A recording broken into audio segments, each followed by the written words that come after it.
Hello, welcome to ACCA F3 Financial Accounting.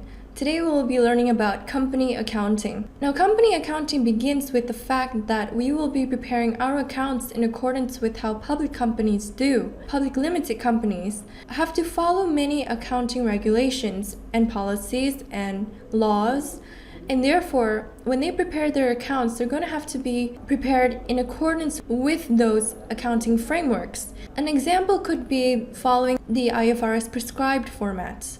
Now, in this chapter, we will not be getting into much of the formats on how to prepare the financial statements. However, we will just be learning about how a public limited company works, how shares are issued. That's the main thing that we will be focusing on today. But firstly, we are going to start off with highlighting the difference between a limited liability company and an unlimited liability company. So let's get into what differentiates a limited liability company with one that has unlimited liability. A limited liability company means that the company is seen as a separate entity from the owners. The owners in this case are going to be called shareholders. And these shareholders are the ones who have the advantage of having limited liability. So for example, if my company goes into liquidation or goes bankrupt, then I, as the shareholder, am not personally liable for the debts that the company has. The company will settle its debts using the proceeds that have been obtained from selling its own assets. Sometimes there are some money left over, and this can be paid back to the shareholders. The most that a shareholder could lose is the amount of investment that they had put into the company. That's the most that is possible for them to lose. But creditors are not allowed to chase down the shareholders demanding them to be paid, because the debts in this case is seen to be owned by the company. So if the company is in liquidation, you could in a way say that shareholders are safe. Another thing about a limited liability company is that they issue shares. And now there are many ways on how shares can be issued, but shares are basically the main form of showing how someone can display ownership in the company. And aside from that, limited liability companies are often put on the public stock exchange.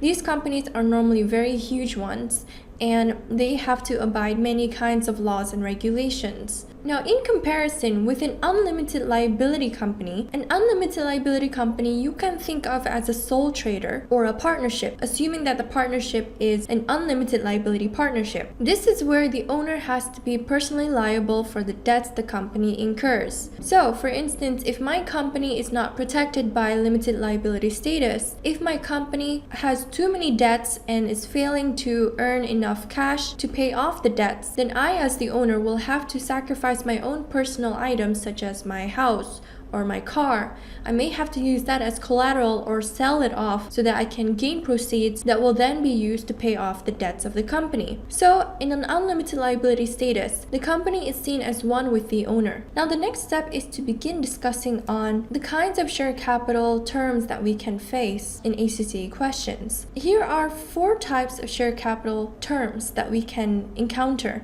The first one I've written down is authorized share capital. This is the maximum amount of shares a company is allowed to issue. So this means that if my company will sell shares to gain investments, then let's say I'm only entitled to issue 3 million shares, and that's it. Issued share capital is the shares that we really have given and distributed to investors. So it's really the number of shares that investors have in a way purchased. If let's say out of the 3 million maximum shares that I'm allowed to issue, then let's say I've already issued 1 million of them, and 1 million of them have already been realized. So that means the amount of share capital that I'm allowed to post as my equity is the amount of that I have issued. Called up share capital is a term which we use to say when me as a company now calls up my investors to pay me a certain amount of the shares that they have purchased. So let's say one share has a nominal value of $1. Nominal value can also be known as par value. So if I have an investor who purchased 1 million of my shares, that means he should have paid me $1 million. However, if the investor currently does not have that amount of money, I, as the company, can call up only, let's say, 50 cents per share. So the called up share capital will be 50 cents per share, or in this case, in total, it would be $500,000. Now the last one is paid up share capital. Paid up share capital is the amount of share capital that has already literally been paid by the investors. So let's say I already called up 50 cents per share, or $500,000. The investor now has only paid me, let's say, 25 cents per share, or in other words, $250,000. The amount that has been called up is 50 cents per share, but the amount that has been paid up is 25 cents per share. But basically what we are allowed to recognize in our equity is the shares that have been issued. So if we have not been paid for it yet, then we could say it has been deferred. Now let's get into more detail about shares. There are generally two kinds of shares that can be issued by a company. Let's get into the first kind. In here you can see that preference shares is the first. So what are preference shares actually? So when a shareholder has purchased preference shares, they will gain some certain kinds of rights. And some rights can also not be obtained too. One of them would be voting rights. Preference shareholders do not gain voting rights. So when a preference shareholder is in the company, they do not have the right to vote in board meetings, for example. However, there is another kind of right that preference shareholders do have. One kind of right that is attached to a preference share is the right to receive cumulative dividend, and that they also have priority to receive their dividends before ordinary shareholders. In the case where the company decides to pay dividends for the year, preference shareholders will have to receive their share of dividends first before the ordinary shareholders. So sometimes ordinary shareholders may not even receive anything by the end of the year. However, if the company decides not to give back any dividends throughout the year, then when they do decide, let's say the following year, then preference shareholders will have to receive an accumulated amount. So that means they're going to have to receive the amount from the previous year and the current year too. Now, a way on how to calculate the preference dividend that they will receive depends on the percentage that is shown behind the nominal value of the share. So for example, if there is a 6% $1 preference share, to find out how much dividend that the shareholder is entitled to receive, all you have to do is multiply the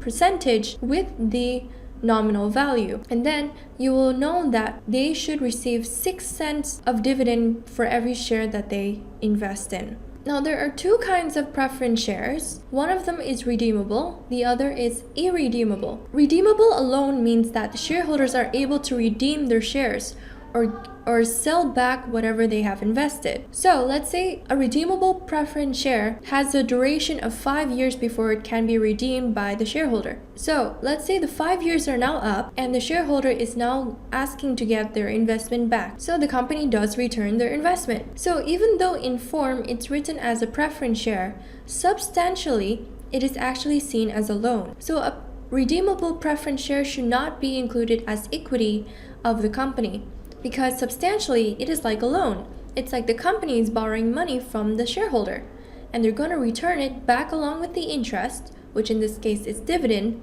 to the shareholder after the duration or the time period is up. So when you recognize a redeemable preference share, recognize it as a non-current liability. However, if the company has to pay back the shares within a year or less than a year, then it has to be classified as a current liability. And any dividend that is paid on redeemable preference shares will have to be recognized as a finance cost, which is going to be shown in the profit or loss statement. The second kind of preference shares is called irredeemable preference shares. Irredeemable is where the shareholder cannot get back their investment unless in certain circumstances. An irredeemable preference share is going to be treated like an ordinary share. So it's going to be listed in its equity, and any dividend that is paid is going to be a reduction from the profit for the year. The second kind is ordinary shares, and this is the most common shares that is issued by companies. Ordinary shares carry a voting right. So if a shareholder owns an ordinary share, they do have the right to vote in board meetings. However, they do not have the right to receive fixed dividends, unlike preference shareholders.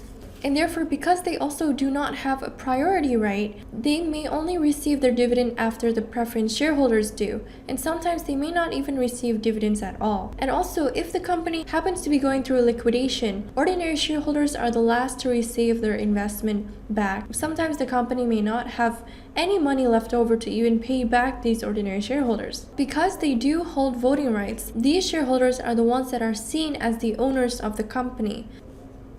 Now, in a sole trader accounts, maybe the sole trader will prepare their financial position statement to only contain capital, and capital would basically just consist of profits, drawings, or injections of new capital, and so on and so forth. However, under company accounting, companies need to maintain reserves. First, we'll get into what is known as the statutory reserves. Statutory reserves are also known as capital reserves. And these kind of reserves are not available for distribution of dividends. An example could be share premium and the revaluation reserve. The other kind of type is the non-statutory reserve. The non-statutory reserve is also known as the revenue reserve. And these kind of reserves contains profits that are distributable as dividend. So that could be the retained earnings or the profits figure. So these reserves you can find under the equity section in the company statement of financial position. So we've been discussing about dividend already, and dividends are basically the form of return to shareholders. Because shareholders have put their money into a company, so they have the right to get a return on their investment. So the company can pay out dividends from the profits that they earn. Before we attempt the question, let me just highlight that dividends can be paid twice a year by a company. One is in the middle of their financial year, also known as interim dividend. The second time could be at the end of the financial year, also known as the final dividend. However, we also need to be cautious on what a question you encounter may say, because there are times where they say that the company has paid dividends to shareholders.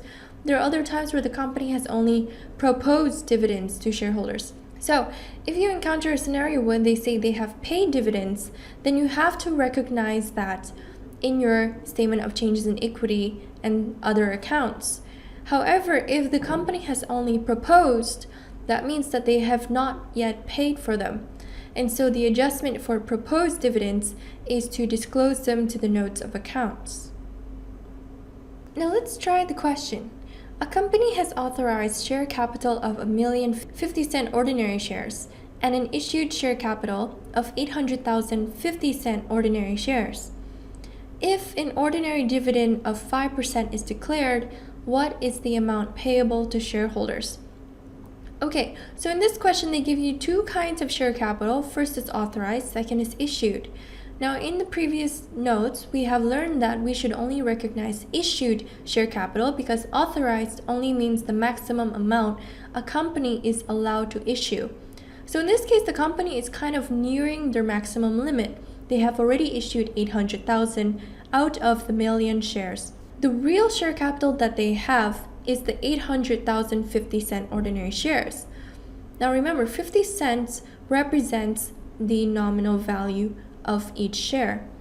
So if they have issued 800,000 50-cent share, that means 800,000 times 50 cents will give us how much the company has earned from their share capital. So in this case, it will be $400,000. Now the next step is to figure out how much is the dividend that is paid. So they are entitled to receive a 5% ordinary dividend, so a 5% return on their investment. So all we need to take is the 5% of this investment. So that will be $20,000. The answer will be B. Now we are going to get into the methods of how a company can issue shares. However, we will not be discussing much into detail about initial public offerings and so on. We'll be getting into more about bonus issues and rights issues, because this is where the company has already issued some of its share capital, but now they may want to raise additional finance, or they may just want to capitalize some of their existing reserves. So let's get into bonus issues first. A bonus issue is where the company is able to issue new shares without raising additional finance. So in this case, Whenever a company has a bonus issue, they are not receiving any cash from this. So, what are they going to do to be able to finance this issue? What they are going to do is they are going to reclassify some of its own reserves. Some of its own reserves would be its share premium account, for example. We learned earlier that share premium accounts cannot be used to pay out dividends. However, a share premium account is allowed to be used for capitalization. So a good thing about a bonus issue is that it increases capital without diluting the current shareholders' holdings. Okay, so the double entry for a bonus issue would be to debit share premium and to credit share capital. Now, what is the amount that we will be using here? It will be based on the nominal value of the company shares. So for example, if the company decides to have a bonus issue of 20,000 shares, those 20,000 shares will be valued at the nominal value of their current ordinary shares. So let's say, for example, $1 each. If they were to issue a bonus of 20,000 shares, then they're going to have to value it at $1 each. So $20,000 will be the value of the bonus issue. And therefore, $20,000 is what is going to be taken from the share premium account and transferred to the share capital account. However, sometimes if the company's existing share premium reserve is not enough to finance the bonus issue, the company is allowed to use an additional reserve to help. They are allowed to use the retained earnings reserve to finance the share issue. Okay, the second kind of issue is known as a rights issue. Now, in this case, a rights issue is going to raise finance for the company. So there is going to be adjustment to the cash or bank account of the company. A rights issue is an issue of shares to the existing shareholders of the company, not to new shareholders. And one good thing about a rights issue is that these shares are going to be issued at a lower price, or you could say discount, to the current market price of the company's shares. So, for example, if the company's nominal value per share is $1 and the market value for them are 1.8, then the company may issue a rights issue at $1.4. So it's obvious there's a discount, but it's still above nominal value. And this is going to be offered to the existing shareholders. So if the existing shareholders do not take up this rights issue, their holdings may dilute because they won't have a chance to acquire the shares at a lower price. So the double entry for a rights issue is to debit bank, because in this case we are receiving cash and the cash account is going to increase. And then we're going to have to credit share capital because we are issuing shares. And because we are issuing the shares at a price that is higher than nominal, there will be a share premium adjustment. So we're going to credit the share premium account. Why are we crediting the share premium account in this case? Is because it's going to increase by the difference of how much it was issued for and how much the nominal value is. Let's start with some question practice to understand this topic even further. Let's read this. The issued share capital of Alpha, a limited liability company, is as follows. Ordinary shares of 10 cents each, totaling $1 million. 8% redeemable preference shares of 50 cents each, totaling $500,000. In the year ended 31st October 2002, the company has paid the preference dividend for the year and an interim dividend of 2 cents per share on the ordinary shares. A final ordinary dividend of 3 cents per share was proposed before the reporting date. What would be recognized for dividends in the equity section of the Statement of Financial Position at 31st October 2002?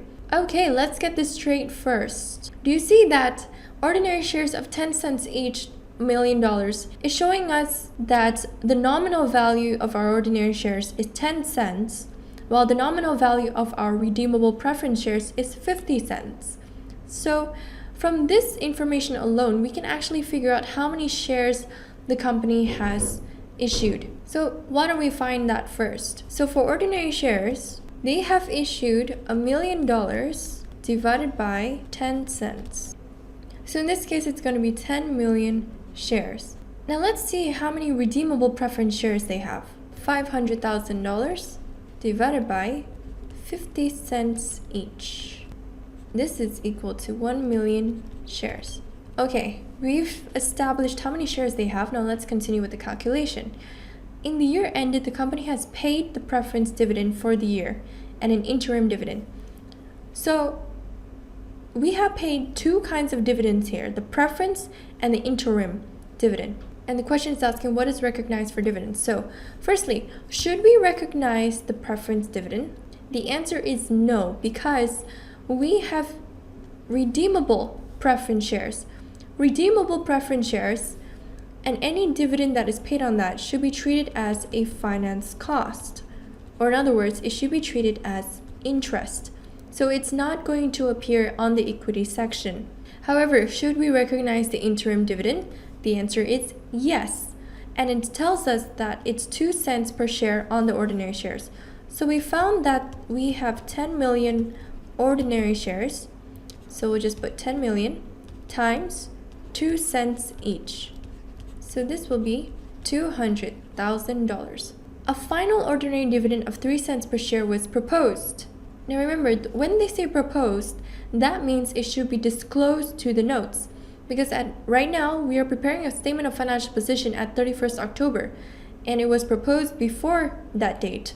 So it's going to be in the notes, and it's not going to be in our equity section.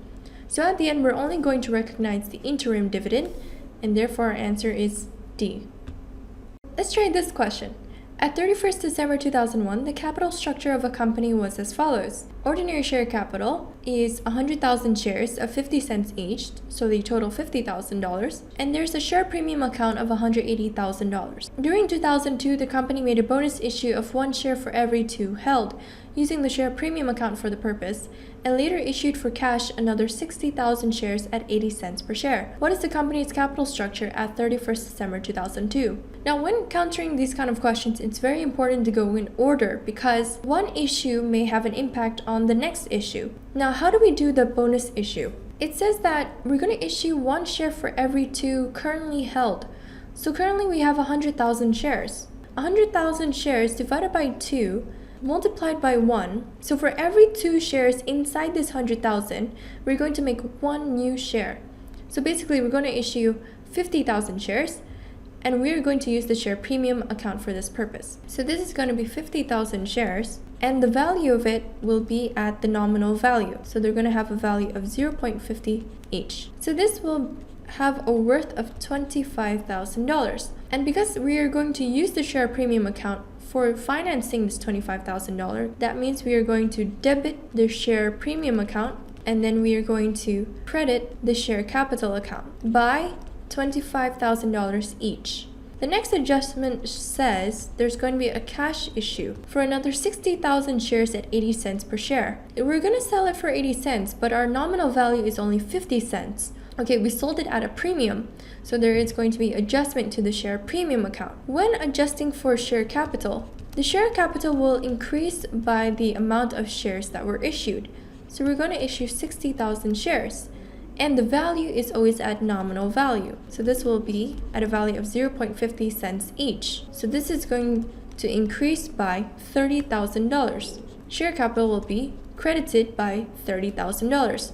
Then, how do we adjust for the share premium account? In this case, share premium is also going to be adjusted for 60,000 shares, and the premium amount is the difference between the issue price and the nominal value. So in this case, it's 0.30. So it's also going to be credited by, in this case, $18,000. Now, what is the debit entry, if you wonder? The debit entry in this case will simply be cash, because we are receiving cash at how much we had issued it for, which is 60,000 times 80 cents per share, so it's $48,000. That's the cash that we are receiving. But because we only want to know the capital structure, I'm only going to show how much are the adjustments to share capital and share premium. If in the beginning we had share capital of 50,000 and it's going to increase further by a bonus issue, we're going to have to add $25,000. And later on, it's going to increase even further by the cash issue of $30,000. Now let's talk about share premium. Share premium, because of bonus issue, it's going to decrease by $25,000. And because of the cash issue, the share premium will go up by $18,000. So after totaling everything, the answer will be B. Now let's try this question. At 30 June 2002, a company's capital structure was as follows. The ordinary share capital of 500,000 shares at 25 cents each totaled to be $125,000. The share premium account is $100,000. In the year ended 30 June 2003, the companies made a rights issue of 1 share for every 2 held at $1 per share, and this was taken up in full. Later in the year, the company made a bonus issue of 1 share for every 5 held, using the share premium account for this purpose. What was the company's capital structure at 30 June 2003? So this question is very similar to the previous one. However, now we have encountered a rights issue. So again, let's go in order. Let's adjust for the rights issue first. So again, the method is going to be the same. It says for every 2 currently held, and currently we have 500,000 shares. So out of this 500,000, every 2, we're going to issue 1 share. So in this case, we're going to issue 250,000 shares. And it says it's going to be sold at $1 per share. So we're going to receive $250,000 in cash, because remember, a rights issue raises finance for the company. Do you see that the issue price is higher than the nominal value? The nominal value is 25 cents, so that means we have issued at a premium. So we're going to have to calculate the increase in share premium and the increase in share capital. So in this case, if cash is the debit entry, the credit will be to share capital by how much? By 250,000 shares at nominal value, which is 0.25, and this will therefore be 62,500. Now, the other credit will go to the share premium account, and in this case, the share premium is the difference between the issue price and the nominal value. So again, we take the number of shares we issued, and the share premium will be $1 minus 25 cents, so it's 0.75. So this will be 187,500. So basically, share capital will increase by 62,500. Share premium will increase by 187,500. The next one is the bonus issue. The bonus issue is for 1 share for every 5 held. Now be careful, because of the rights issue, the number of shares we have will increase. Previously, it was 500,000, as you can see here. But because of the rights issue, we have issued 250,000 shares. So that means we're going to have to increase it by 250,000 shares. So at the end, now, when we're making the bonus issue, we have 750,000 shares. So 750,000 for every 5. So that means divided by 5, we're going to issue 1. So this will be 150,000 shares. Now what is the value? The value will always be at nominal value. So we're going to multiply this with 25 cents to get the value of the issue. So this will equal to 37,500. And because we're using the share premium account, the share premium is going to be capitalized. So we're going to debit share premium, and instead we're going to credit share capital to reflect that share premium has been capitalized. So at the end, let's make some adjustments. Share capital from previously 125,000 is now going to increase by 62,500 because of the rights issue, and it's going to increase again by 37,500 because of the bonus issue. And now for share premium, it's going to increase by 187,500 because of the rights issue, but it's going to go down by 37,500 because of the bonus. So after calculating the totals, the answer will be B. Now for the last question in practice, let's read together. A limited liability company issued 50,000 ordinary shares of 25 cents each at a premium of 50 cents per share. The cash received was correctly recorded, but the full amount was credited to the ordinary share capital account. Which one of the following journal entries is needed to correct this error? So let's figure out what the amounts are first. If you notice, the 25 cents each is representing the nominal value. And it says that it was issued at a premium of 50 cents per share. So that means if the premium amount is 50 cents, well, that means the issuing price is going to be 0.75 per share. Yeah? So if the nominal is 25, the premium is 50, so that means the issue is 0.75. So let's write the right double entry. Be to debit the cash by how much was received, so 50,000 times 0.75, 37,500, and we should credit share capital based on the nominal value. So in this case, 50,000 should have been at its nominal value. So this will equal to 12,500. And the difference will go to share premium. So 50,000 times by the premium amount, this will be 25,000.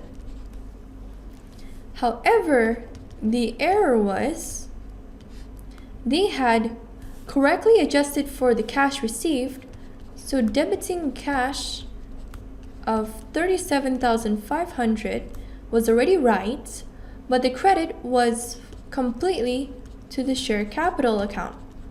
So the share capital account had been credited by 37,500 when actually it should only be credited by 12,500. So now it's too much. Because it's too much, we will need to debit it. We will need to debit by the difference. The difference of 37,500 and 12,500 is 25. So we can see here which are the options. We need to debit share capital. Okay, so far we see that this is debiting share premium, share capital. So now we're down to either B or C. But we know that the amount should be by 25,000, not 37,500, because share capital needs to be credited by 12,500. Now it's credited by an extra 25,000. So we need to debit it by 25,000 and instead credit to share premium. So in here the answer will be B. We have come to the end of this chapter. Thank you for watching.